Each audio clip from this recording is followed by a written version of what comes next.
I'd love to jump right in to basically how you got to the point of creating an amazing product. Like, what was the impetus? How did you get to what we're looking at right here? So it's been a long journey, and it starts with my own struggles with my health. I have two chronic conditions. So I have epilepsy and I have endometriosis. I mention the epilepsy because I think it really did lay a foundation for my healing journey. Yeah. I have a type of epilepsy called juvenile myoclonic epilepsy, was diagnosed in my early teens, was put on a cocktail of anticonvulsant medicine to quell my seizures, which came with a lot of nasty side effects. And I think I speak about that just being the beginning of my journey because I think it was that desire to be able to work with more holistic medicine. I think because you're forced to take pharmaceuticals every day, in a way, it almost sort of pushed me towards the other side, even though I didn't have a choice but to take the medicine I was on. But, you know, grew up in a family, very bohemian family. My mother is a healer. She worked as a medium for a long time. Animal healing, was always into homeopathy, aromatherapy, TCM, traditional Chinese medicine. And to cut a very long story short, in my sort of late 20s, I was introduced to medical cannabis, cannabinoids, as a treatment for my epilepsy, which was, you know, a very profound moment in my healing journey. Cannabinoids, medical cannabis, allowed me to wean off all of my pharmaceuticals, and I am still seizure-free since, which is huge. Yeah, and now there's a lot more awareness. There are more studies, particularly around epilepsy, but at the time, you know, there really weren't. And I had a lot of people telling me that I was pretty crazy. So I think it starts there. Then I also have endometriosis. So for anyone that doesn't know what endo is, it is an inflammatory condition whereby scar tissue sits on the exterior wall of the uterus. And it can grow in other areas of the body, even the bowel, the brain, the lungs. People don't realize, people think it's just specific to the uterus, but it can, which is crazy. I know. Now we know that endo can grow, endometrial tissue can grow in other areas of the body. I didn't know about the brain. Yeah, it's really, really crazy. And I think even now, I mean, 1 in 10 that, you know, of people who menstruate suffer with this condition. And again, around the time when I was diagnosed, I felt like I was the only person in the world that had this condition. And I think a big part of that is because, you know, talking about periods is still taboo. And so people aren't there, you know, shouting from the rooftops like, hey, I've got a chronic condition called endometriosis. Talk to me about it now. And for me, it was, I waited over 10 years for a diagnosis. Gosh, 10 years. So you were going to, let's say, an OBGYN or going to your regular doctor and saying, here are my symptoms. What were your symptoms? And what did they say? Yeah, so I think this is probably the most frustrating part, and it's not specific to endometriosis. I think this is a case with a lot of, you know, conditions that affect women and in women's health generally, but I think this feeling of like not feeling seen or heard by your physician is really challenging. Sometimes you just want it to be validated. You want to receive that diagnosis because everybody's making you feel crazy by saying it's all in your head, or this is just part and parcel of being somebody who menstruates, which was really the response that I got. So for me, it was debilitating cramps. I mean, to the point where I was on the floor of the bathroom. I would have my head over the loo. I'd be vomiting. I would pass out from the pain. Was hospitalized, like, you know, a number of times. And most of the time, it was just periods are painful. And if you took the birth control pill, then you wouldn't menstruate and you wouldn't have painful periods. And it, you know, it just kind of stopped there. So that was the only remedy, was take birth control pills. Take birth control pills, or you can take, you know, painkillers. I say painkillers in the way, in the UK we refer to pain medicine painkillers. I'm not talking about you know, opioids. I was prescribed mefenamic acid, codeine. Well, still, codeine is a controlled substance. Yeah. And that can have major side effects like constipation and never mind what it does to your brain. Yep. I mean, you can't really like kind of live on codeine. And people get addicted to codeine as well. Oh, very addictive.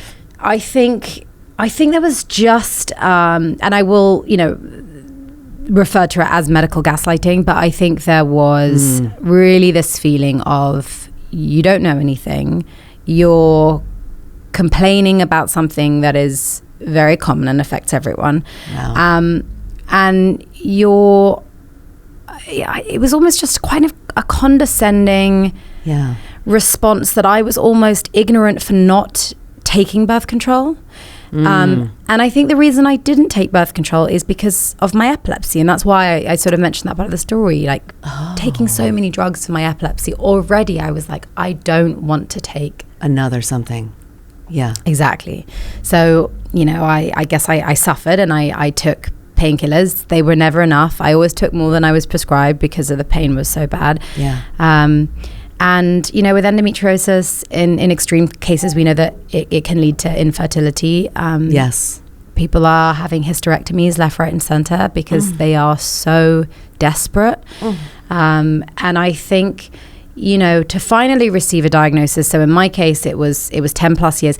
And also, I always speak to the point that, I'm a very privileged woman. I grew up in the UK. We have a fantastic public healthcare system. Yeah. I have a lot of privilege, and there I am, in the UK waiting 10 plus years. So if you think about more marginalized communities and how, they're suffering and how they're affected, it's pretty terrifying. Yeah. So eventually my OBGYN said, look, there's a condition called endometriosis. I don't believe you have it, but we can test you for it. It's an invasive procedure. It's a laparoscopic procedure. Yeah. Lo and behold, was covered in endo. Yeah. I had the surgery. It was fairly unsuccessful, maybe 6 months of relief. And then the pain just came back towards my rectum in a different area. So when you say you had the surgery, what is the surgery? The surgery is to remove the scar tissue from the exterior wall of the uterus. They burn it away. Okay. Surgery can be really helpful for a lot of people. I know a lot of endo sufferers that have found relief with the surgery, but not in all cases. Not in all cases. And I think, and this is where Looni comes into play, and why I started this menstrual health and wellness company. But I think, again, the issue that I have, first and foremost, we speak about birth control. Birth control is fantastic. Never want to demonize birth control. It's a fantastic tool. I think the issue that we talk about at Looni is when it's used as a sort of blanket solution. Yeah, a catch-all. For everything. Right. You've got acne. You've got, low mood, bloating, period pain. And I don't think suppressing your menstrual cycle is the right solution for everything. Yeah. Maybe my endometriosis would have been better if I had chosen to do that. Right.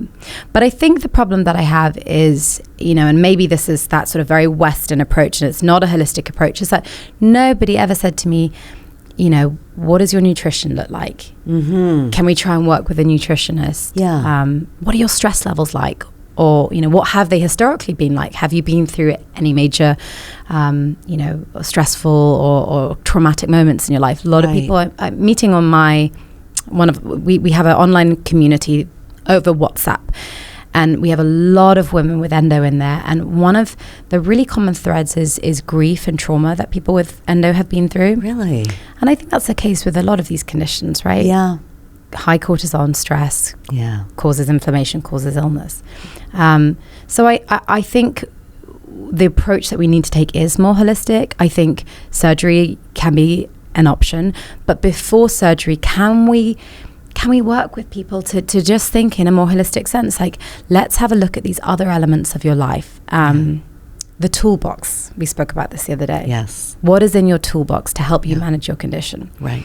In terms of Looni, I think I became my own best advocate after having a failed surgery. Yeah. There wasn't any information. I lost faith in, I guess, the medical system. Sure. Not feeling like I could trust my doctor. Well, yeah. I think when you're made to feel like you're a silly, naive girl, and that level of medical gaslighting, I don't think you come away with faith. It's sort of like, okay, I'm on my own and I've got to figure out solutions. Definitely. Well, you're not being validated. Exactly. You're not being heard. You're not being seen. You're basically being denied. Yeah. Yeah. By an authority figure, which you'd think knows more than you do. So it puts you in a very compromised position.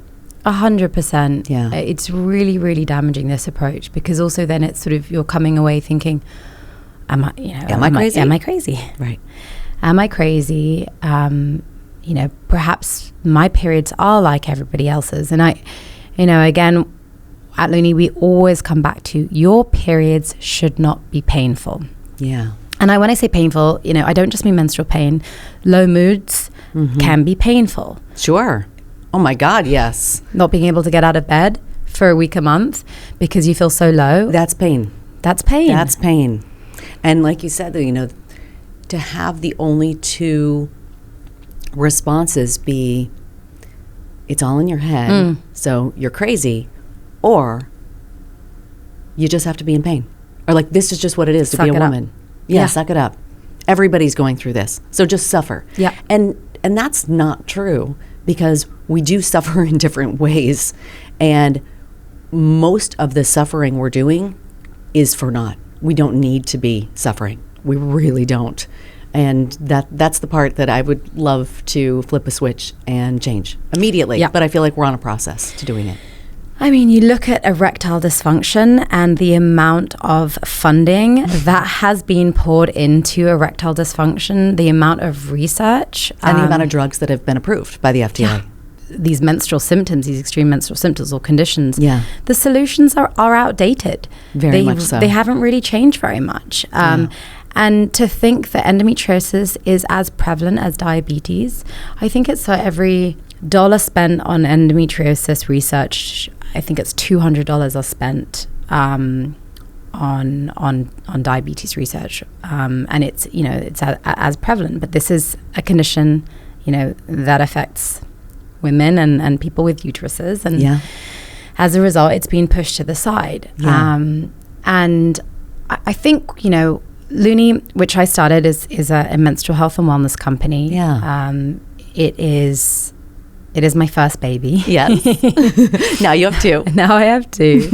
And it's been birthed from a very authentic place of really, really struggling and knowing what it's like to suffer with your cycle. Yeah. And I think that there are so many layers to the way that we look at the menstrual cycle. From the moment we came out the womb, we've just been sort of fed this narrative of shame. Yeah. It's dirty. Sanitary products. Why are they called sanitary products? Thank you. Down the sanitary aisle. Like, I am not dirty. Why are we referring to them as sanitary products? Yeah.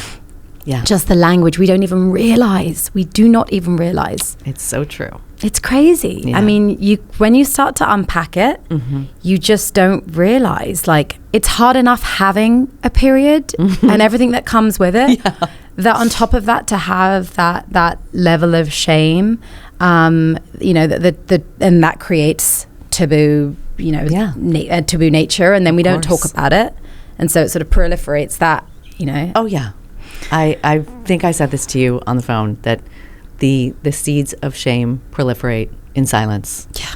And then on the flip side, shame cannot survive being spoken. Yes.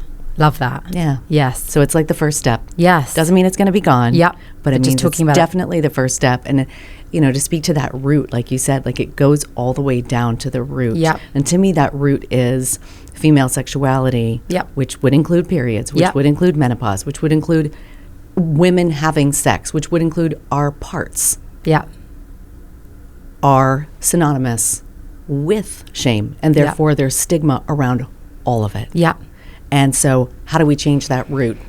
And to me, it's basically like, we got to pull it out. Yeah. We got to pull it out. Clean it out. Yeah. And then basically replant it with no shame. Yeah. It's so true. I mean, it's funny you talking about down to our parts. I always think it makes for a great dinner conversation, is asking women, what their vulva was referred to Yeah. growing up. And it's not only hilarious and you can have a bit of a giggle, but it's absolutely mind-blowingly fascinating. It really is. I mean, in England, I think it's even worse because I would love to know what some of the England monikers are. I mean, listen, in my family, it was Nunu. Nunu. And Nonny for a guy. My favorite that you'll hear a lot that is said in my generation in households growing up is just down there. Down there. Down there, not even given a name. Yeah. You know? Yeah. Willie and down there. So you're right. It starts there. It's like, how can we teach? Why can't we teach our little girl that, that's her vulva? Most people don't even know it's called a vulva. So it's true.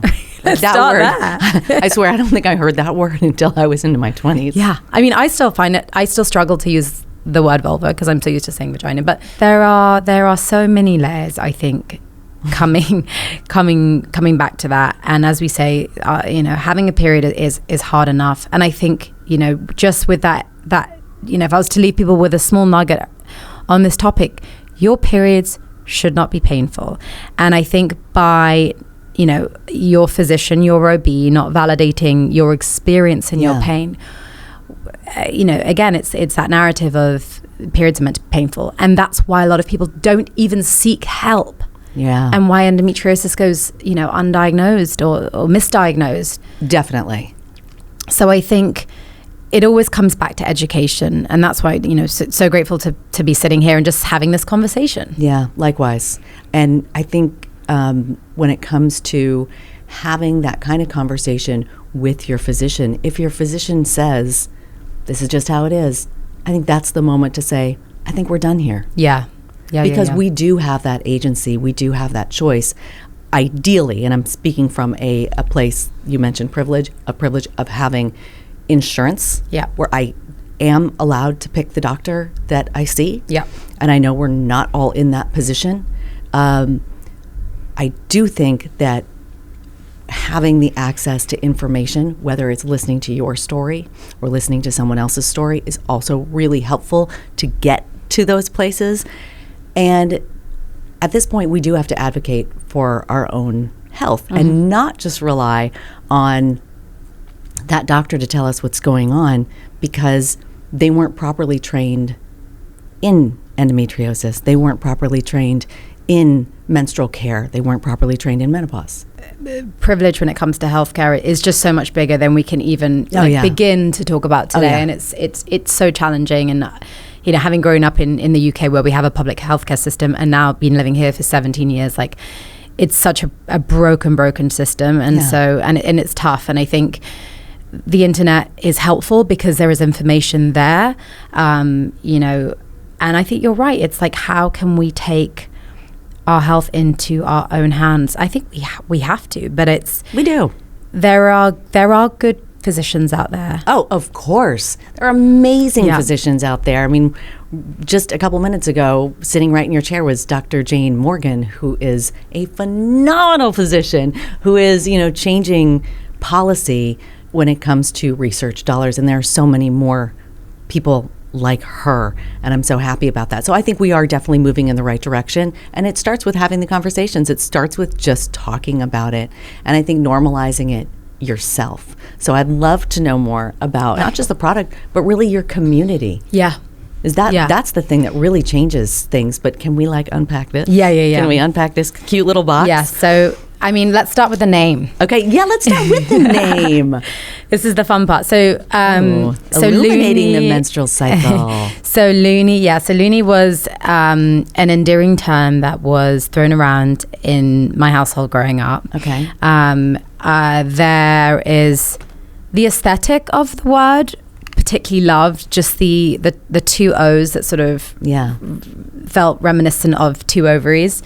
And then I think we really wanted to sort of claim ownership of this term, crazy, hormonal. We've all been called these names for so long. And again, that just adds to the shame, right? I like that. Oh, you're on your period. you're crazy. You're crazy. You're just feeling hormonal. We say it about ourselves. Yeah. I hear it the whole time. Like, I'm just, I break out hormonal. I'm just feeling really hormonal. It's almost like we are then putting ourselves down because of it. We're all hormonal. We all have hormones. Whoever we are, there are hormones. So I think, for us, it was really about taking kind of like that ownership back and sort of like giving it a new meaning. Obviously, there's the nod to the moon. Nod to the moon. The nod to the moon. Right. And then when we looked at the derivation of the word lunatic, it meant moonstruck. Yes. So that obviously was very fitting and aligned. There's the perception of the impact, the moon plays. In our menstrual cycle. So sure, and we could get into the whole tides moon connection, the fact that we are mostly water and the moon is on the same day cycle as we are. And it's interesting because so at Looni we would like to talk about how we blend science and kind of the more spirited side as well, because technically kind of from a scientific perspective there is no correlation between the moon and our cycles, which is kind of crazy. Menstrual synchronicity, for example, which again has no strong scientific evidence that it has a lot of anecdotal evidence in abundance in sorority houses.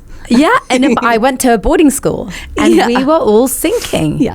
So anyway, this is Looni. I love this. Okay, and this is signed. I love this. Oh, this tells your story. This is fantastic. This is amazing.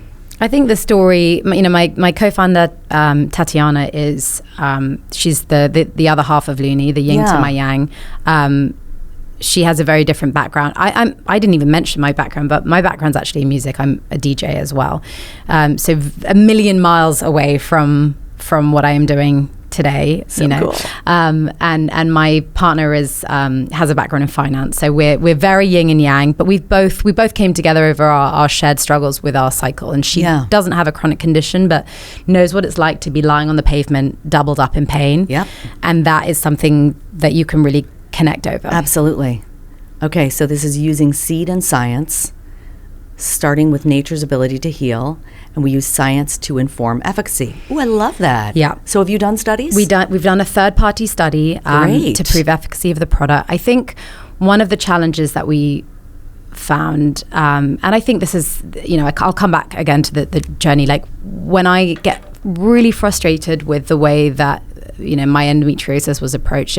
Nobody ever told me, for example, to kind of look at nutrition, look at stress levels. There are so many things we can do. We know that high cortisol impacts inflammation, causes inflammation in the body.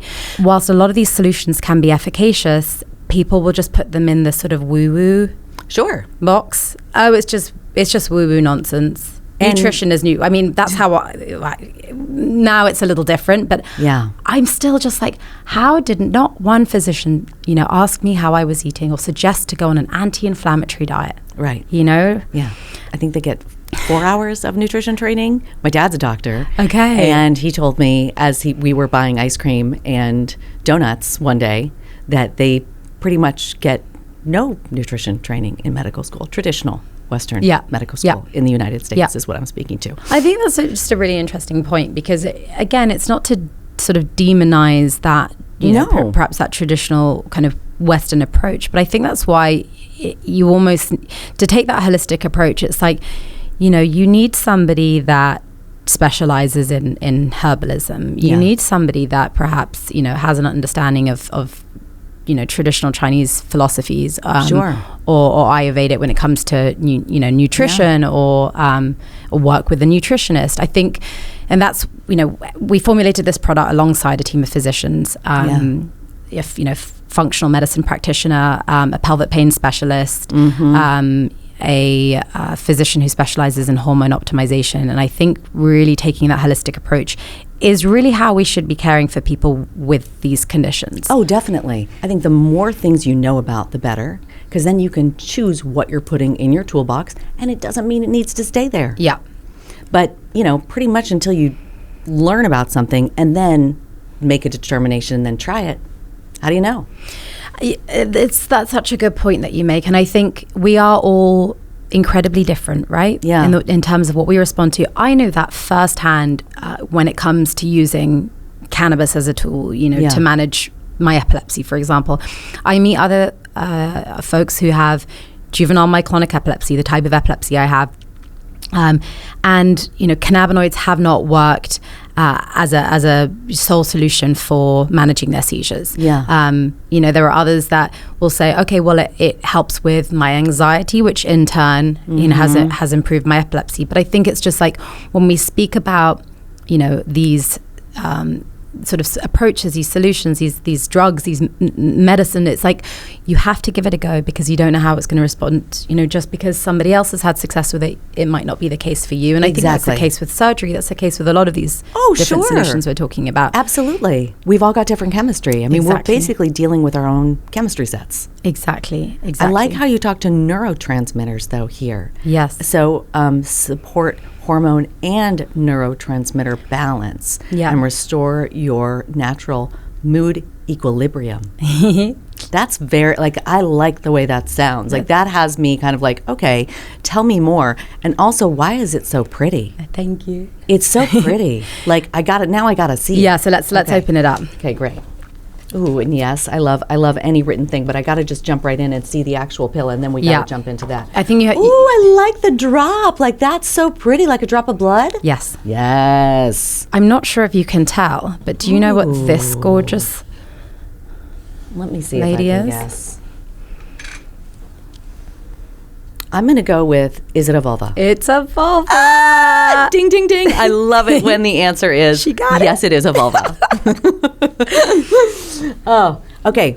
What's the deal? Why is it so pretty? How do we get this half and half scenario? This is so pretty. What's in it? Thank you so much. We always joke at Looni that we wish we could wear them as a piece of jewelry. I think we actually have to get them made into. I think you should. Yeah. Because I'm I want to see this big as a sculpture in my house. Yeah. They're pretty, aren't they? Yeah, they're really pretty. So I think, with creating an effective and innovative product, we also, and I think this is definitely the area that I can speak to. Yeah.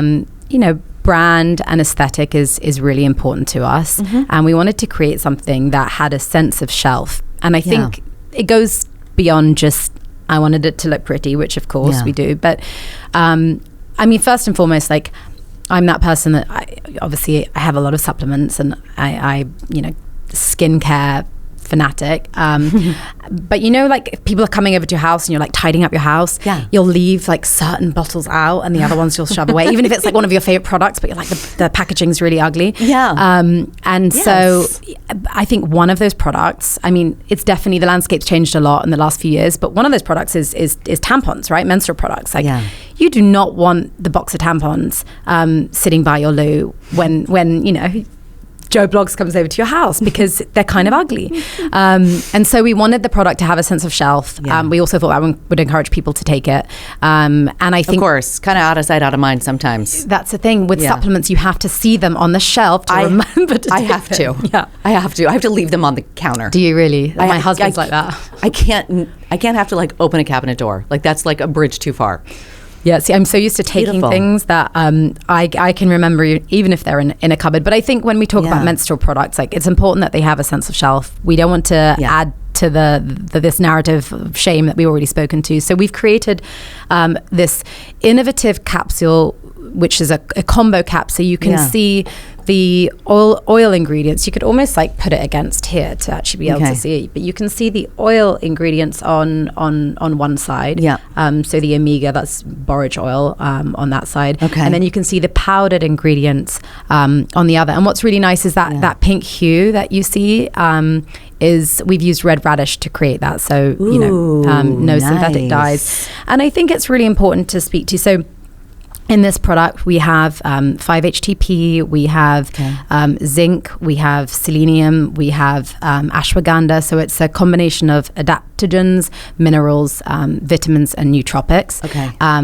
And as we've spoken to, this is to help with some of these PMS symptoms, particularly with low mood, and to help bring your body back into balance. This is a tool in the toolbox. Yeah.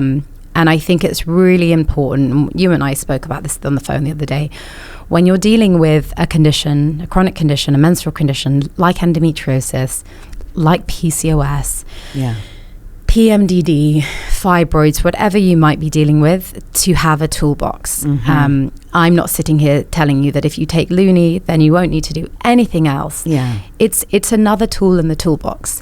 And you know, happy to speak a little bit about what my toolbox looks like for someone with endo. Yeah, absolutely. I obviously take Looni. I take a probiotic. I think everybody should take a probiotic. Yeah, probiotics are great. I take magnesium every day. You know, low magnesium has been linked to endometriosis. That also helps with the process of elimination. Any of my endo folk out there will know that things can get sluggish and backed up, and actually, you know, having a regular bowel movement is important in terms of, you know, excreting those hormones out of the body rather than just being recycled back in. Which is what happens. That is what happens. And I try my very best to focus on an anti-inflammatory diet. I think it's really important not to be too restrictive. And it's hard to find that balance, right? Because it's like, how do you do it? But I've gone through phases of being so restrictive. And actually, it causes more stress because then you become neurotic when you go like a little off plan. Also eating out, going to a friend's house can be stress inducing. Again, we want to keep stress and cortisol levels down. We know that feeds the inflammation. But I also think, you know, there's not enough, how should I put this? Joy is so important. It is. And if having that piece of chocolate, you know, that slice of cake, that glass of wine, that coffee is going to bring you a lot of joy, go for it. Do it. Yes. That's where I am. And actually, Dr. Jane Morgan and I were just speaking to this. We were talking about what's an anti-inflammatory diet for heart health. And I just said, you know, as much as I want to get, she mentioned baked goods, and I love a baked good. But I should clarify, she was talking about, you know, the preservatives in them, right, to preserve that shelf life. But I never want to go a day really knowing that, like, I can't have a cookie, because for those of us who have dealt with eating disorders, it can be really triggering. And I'm not going back there. And I love pizza so much. I love it with a passion. I love cookies with a passion. Oh, and don't do other things, but that's your thing. It's, you know, and pretty much I'm going to keep on doing it until my body tells me I can't, like it did with coffee. So coffee's like no longer, but my body was basically like, no, this is not for you anymore. Same with alcohol.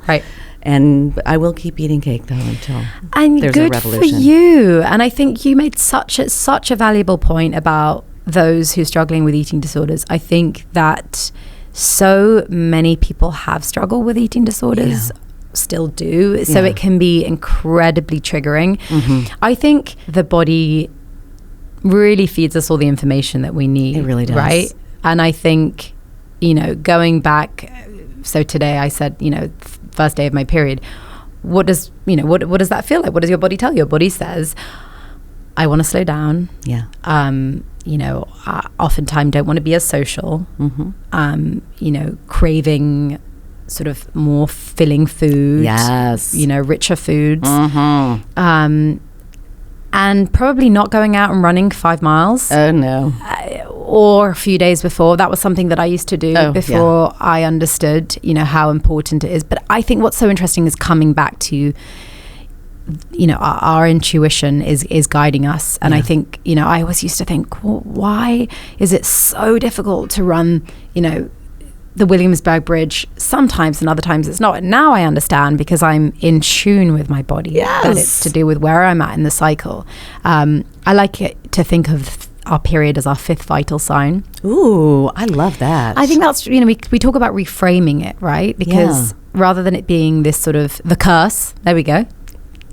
I mean, come on with that one. The curse? The curse. I think of it as like the gift. Yeah, the gift. I love it, actually. Yeah, I mean, it can be uncomfortable, but really, you know, this cycle that we have is incredibly beautiful. We see this in nature. We have such an appreciation when we see it in nature, right? Yeah. The leaves are on the trees and then they fall and then things bloom, and that's really what happens to our bodies. Yeah.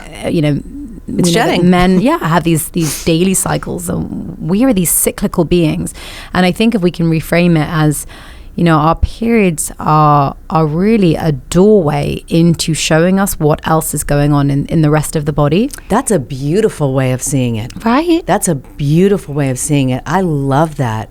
And I think you could extrapolate that to like when one's period is heading out, you could look at it as menopause is also the window, the newer window. Yes. Because I'm talking to somebody who is in that post place, and she was like, I've never felt more like myself.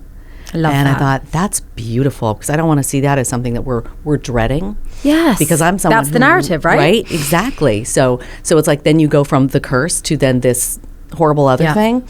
And or I guess as we know it, the change, I guess some people say. Yeah. But I love having my period, and I'm now aware that it won't last forever. Yeah.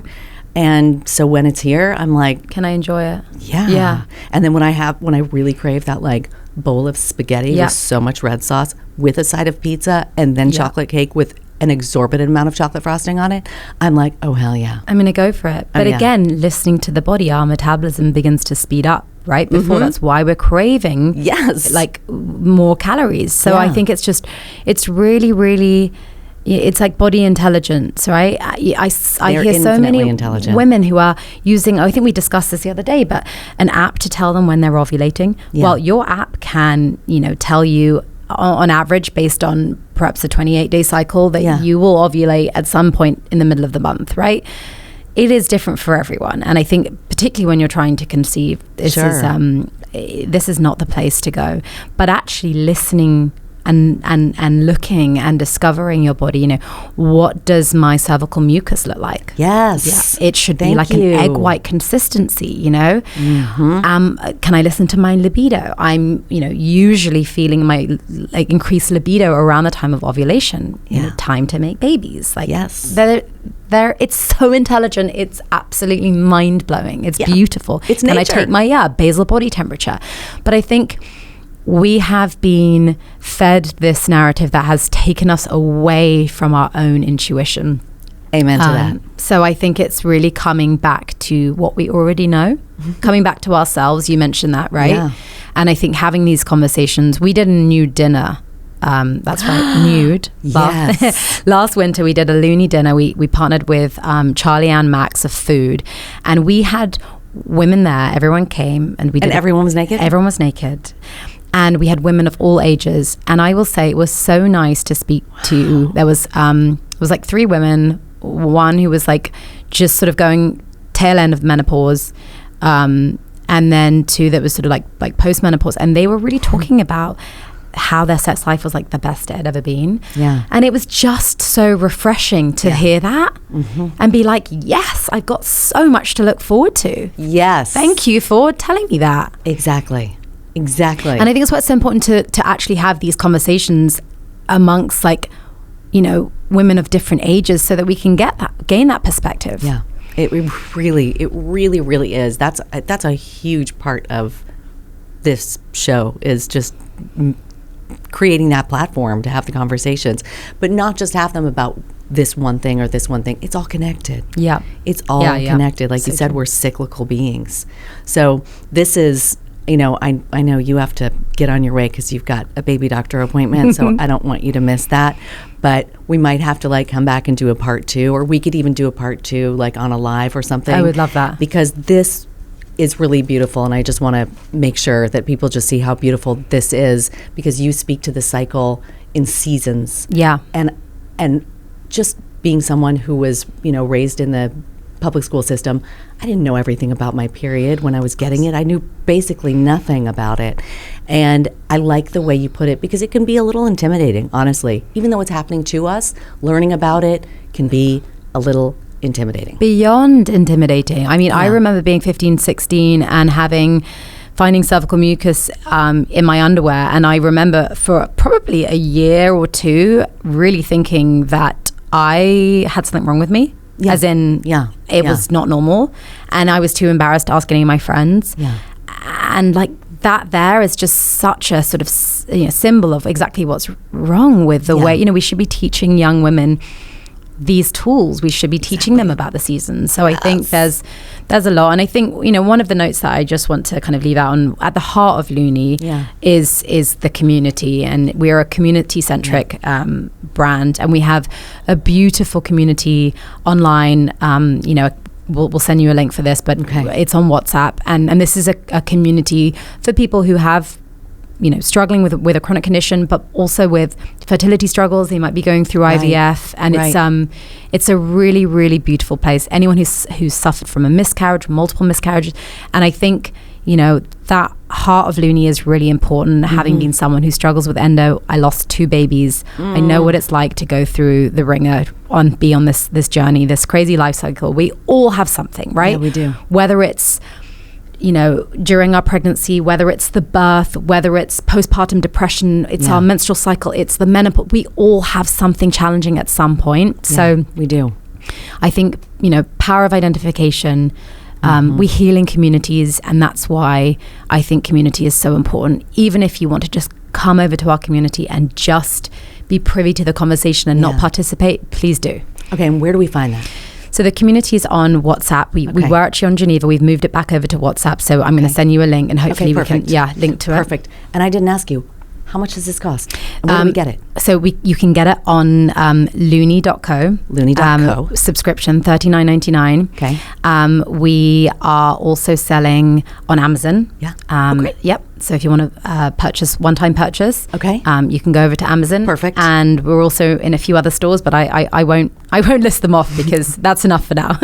Okay, that sounds great. Perfect. Well, it's a beautiful product. I'm so excited to actually join your community, learn more about it, because you mentioned some things that I'm like, oh, I want to dig into that, like the neurotropics, but I think that what we'll do is we'll do with some kind of a part I would 2. love that. But it's a beautiful, beautiful product. I'm so glad it's something that people can add to their toolbox, their ever-growing toolbox, and I'm really happy for you and your life and your baby. Thank you. And this growing community and what you're doing. So thank you for being an activist and an advocate for women and a beautiful voice in this space.